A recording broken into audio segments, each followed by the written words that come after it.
Expanding beef into new markets is critically important for our industry, and understanding the various types of customers and what they're looking for in our product is absolutely critical.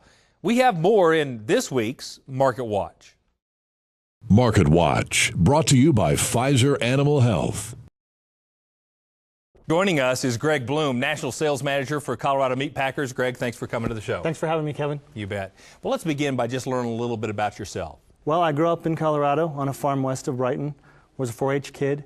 And when I was a senior in high school, the Brighton Rotary Club asked me to be an exchange student, so I went to Japan for a year. Wow. Learned to speak the language because I had to. Actually, I did majoring in East Asian Studies, going back to Japan my junior year of college. And after college, I was looking for a job and ended up working for a Japanese food processor in Denver, and that's how I got in the meat business. And tell us about Colorado Meat Packers itself. Colorado Meat Packers is located right across the street from the National Western Stock Show Complex, up on I-70 and Brighton Boulevard. Is owned by Colorado Natural and the National Farmers Organization, the NFO. And we've been there 22 years. We're a beef fabricator, so we bring in hanging carcasses. We don't slaughter there. And we fabricate beef and a little bit of bison. We do custom production, their beef in their box if they're a marketing program and they're a producer. And we also do a lot of our own. We do about 1 million pounds a week of our own beef. And we do beef fabrication and portion control and just normal box beef.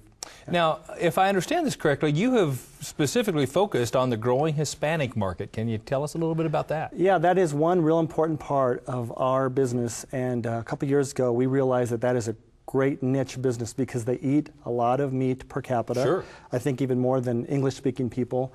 And so we focus around the country on trying to find a distributor in each area where there's a large Hispanic population.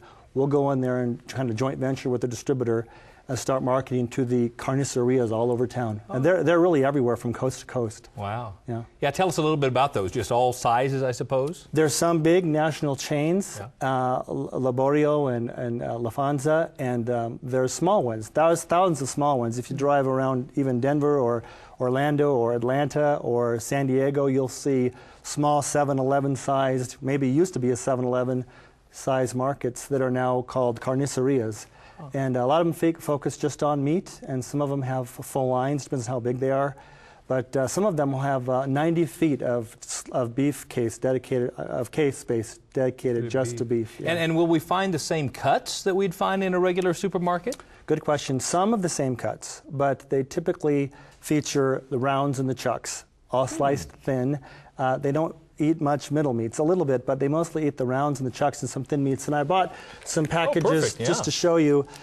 Typically, people buy out of a full-service meat counter, but they do have some case-ready stuff also.